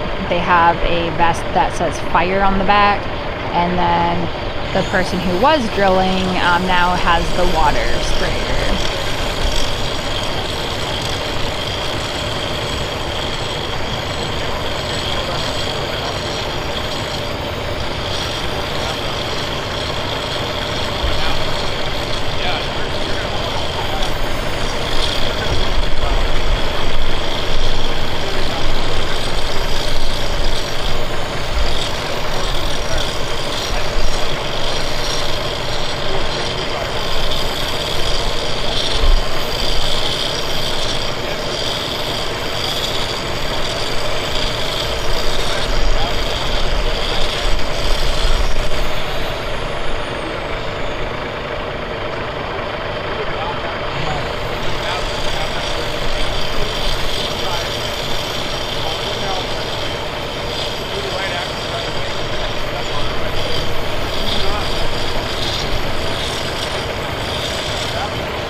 They asked for a screwdriver.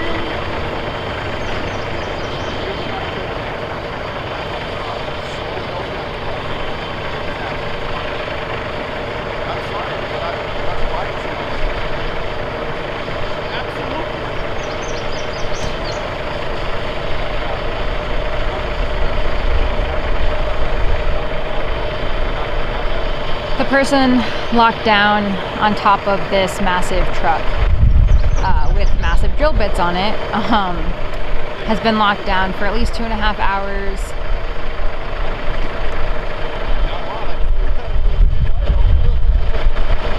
To one of these massive drill bits that's used for boring under water crossings, because the new line 3 pipeline is set to cross over 200 wetlands and bodies of water, including crossing the Mississippi River 2 times.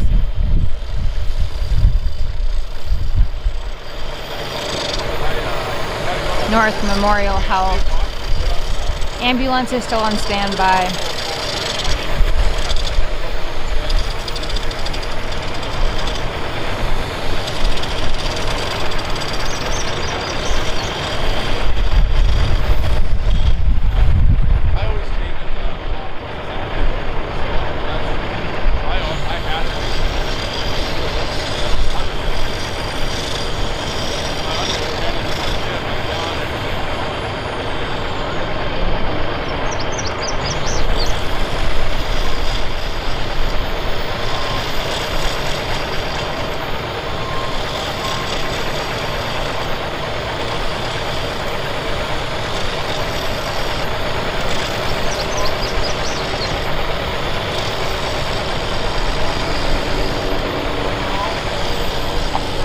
The Cass County Sheriff truck just pulled back up and they're blocking my view.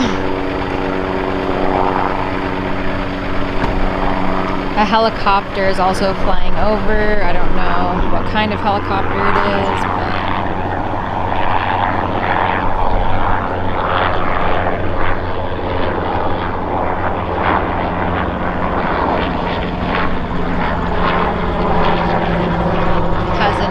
tail. Alright, well, I'm gonna have to move back over this way so I can get a view of what's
They stopped drilling. I think they're trying to figure out what their next move is. Someone with really big bolt cutters just handed them over, so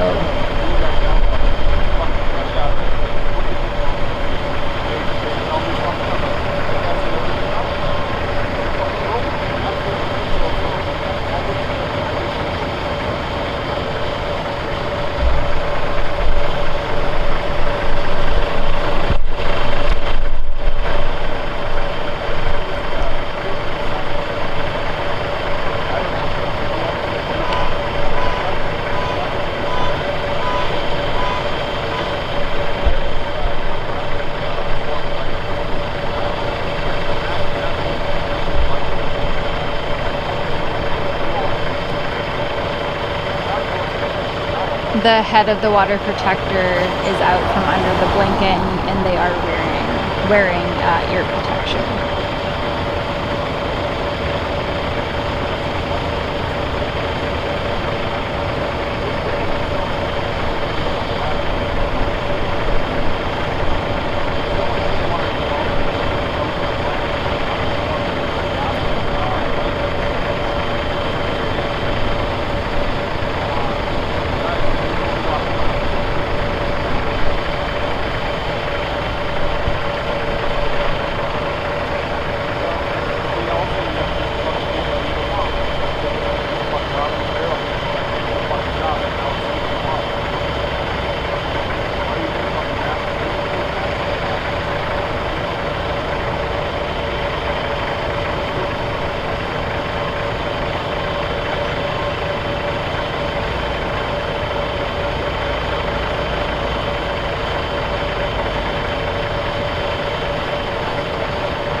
Looks like one of the extraction person's heads are inside the drill bit.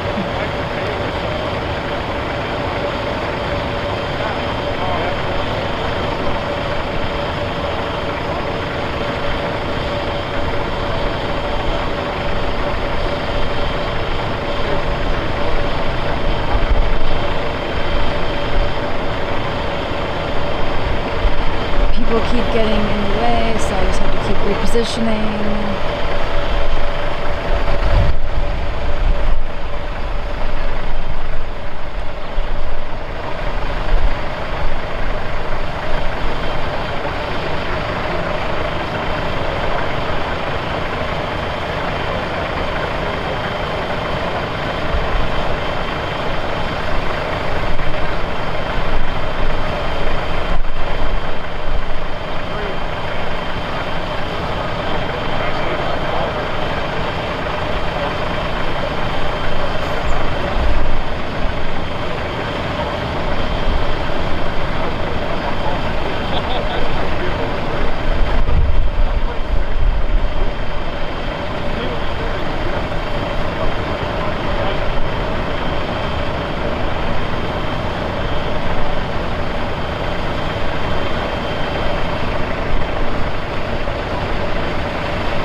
This is what the scene looks like from further away.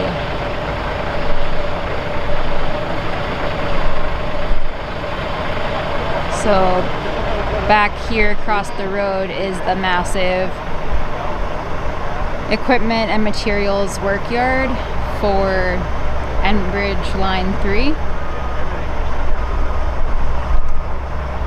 The two people standing in the road are with Securitas Private Security.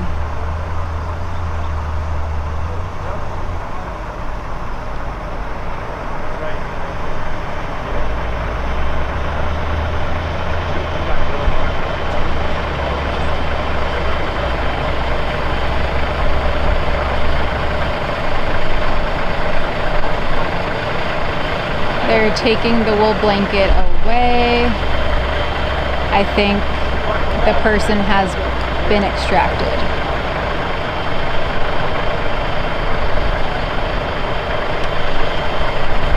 I'm gonna try to get a better view.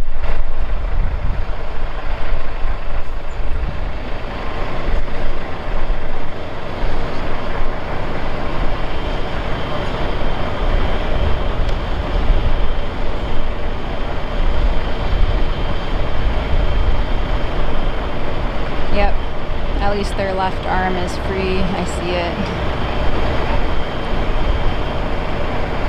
They took their backpack off.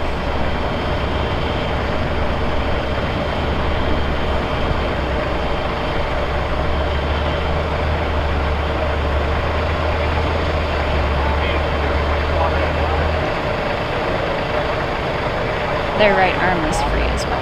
So yeah, they are not in the lockbox anymore.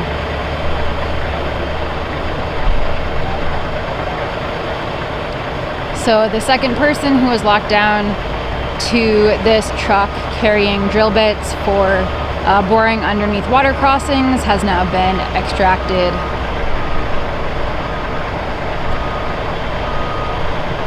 They are stepping down off of the truck bed.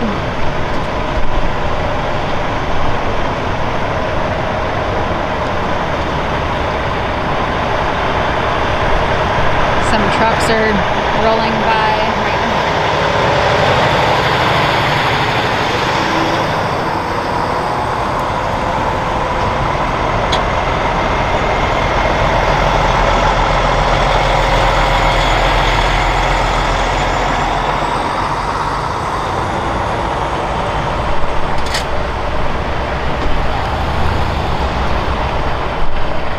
That's the person who was locked down in the bright green shirt. They're kind of surrounded by law enforcement officers right now, so I can't get a clear shot. I think maybe an EMS worker is also talking to them right now.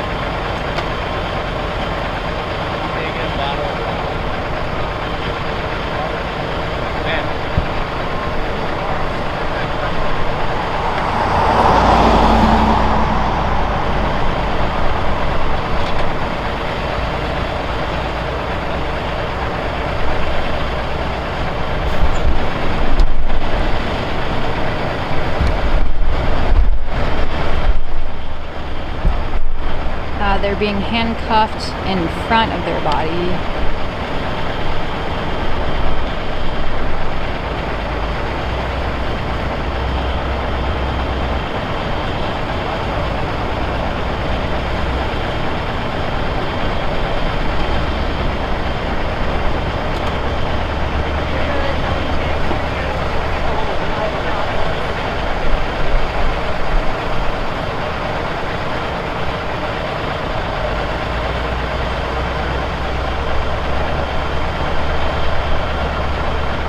They're drinking some water right now.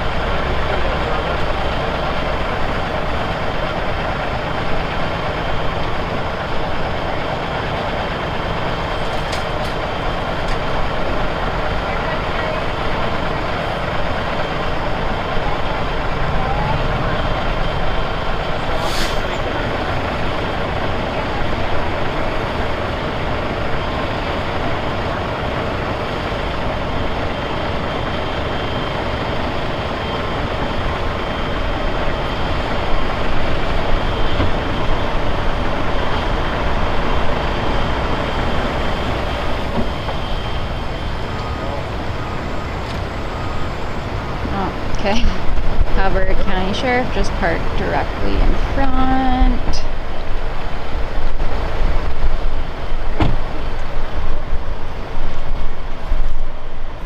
So yeah, my view person's getting into the Hubbard County car.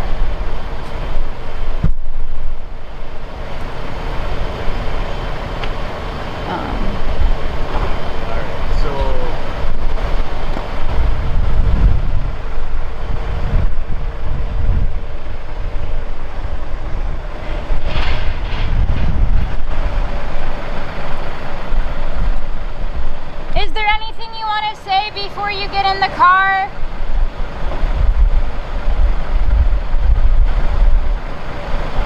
I don't know if they can hear me. I'm seeing if they want to make a statement before they are fully into custody.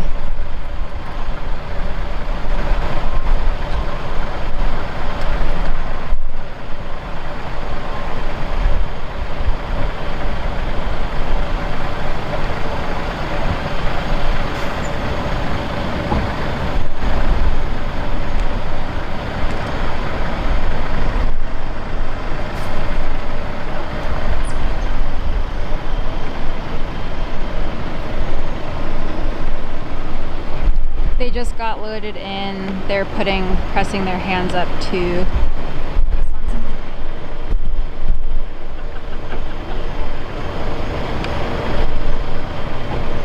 They were pressing their hands up to the, I don't know if you can see it, to the glass window. There we go.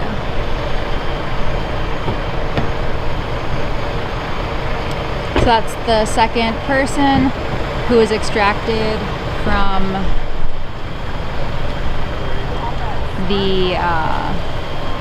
the truck.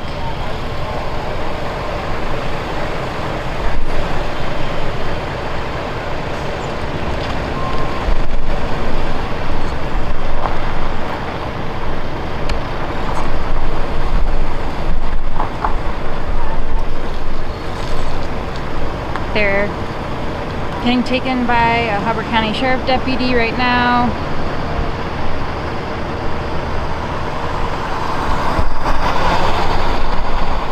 Alright, well, I'll do a quick wrap up here.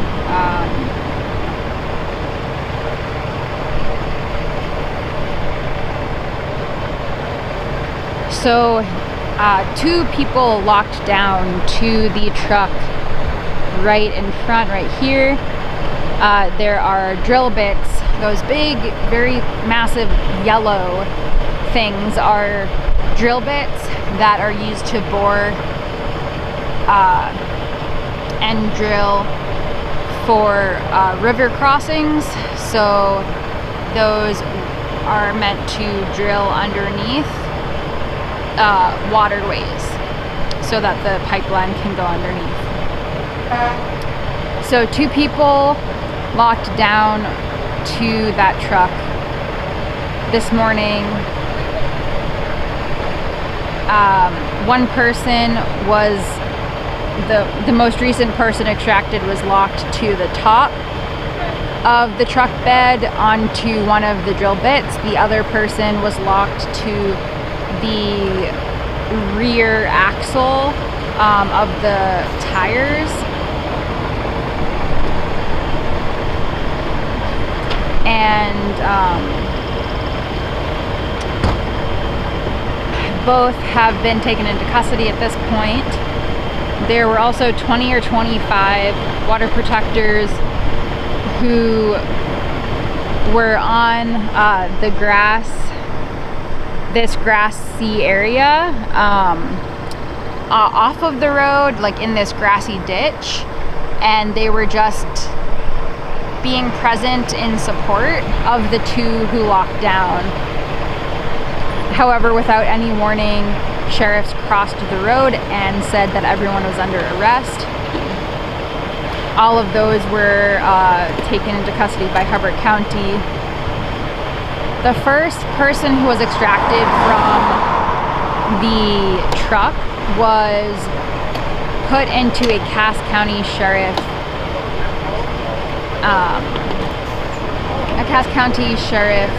vehicle. So I'm assuming they were brought to a Cass County jail. That was the only one though. So yeah, again, this is in Hubbard County, northern Minnesota, and Anishinaabe Territory. Folks here today have been protesting the Line 3 tar sands oil pipeline that's being built by Enbridge. The last leg of it is being built in Minnesota, and Enbridge says they're more than halfway through with this section. So just as construction is ramping up, so is the resistance to the pipeline. And this work yard that's in the background was housing those drill bits for the boring under the waterways. It also has a bunch of other equipment and materials. So that's a Cass County sheriff right there. That's the only one I can see though. The rest are Hubbard County.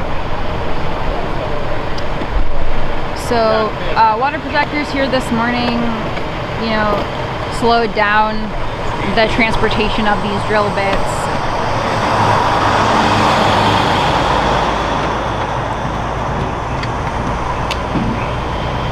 If we move the ambulance, are you going to be able to stay out here? And I'm sorry, I lost my train of thought. Yeah, they slowed down the transportation of the drill bits. People locked down at around 7:30 this morning, and it's now 10:30. So for at least like 3 hours, the drill bits were not going to where they were meant to go, or intended to go. Well, thank you all for watching. This has been Alex with Unicorn Riot. Thanks for the back-end support as well. Dan has been helping. Whenever we're live, it's not just the person who's doing the filming and hosting. It's, there's people on the back end who help out as well. And also, everyone watching and who supports our work, you are also helping. So if you do appreciate all of our coverage, you can go to unicornriot.ninja. We have many different ways you can support our work monetarily, but also just following all of our channels and platforms and sharing our work is also amazing. If you want to read any of our other Line 3 coverage, you can go to our Line 3 Resistance page and check out all of our previous coverage and to see any of our future coverage. Thank you all for watching. I'm going to be signing off now. From Hubbard County, northern Minnesota, Anishinaabe Territory. Oh, we're good.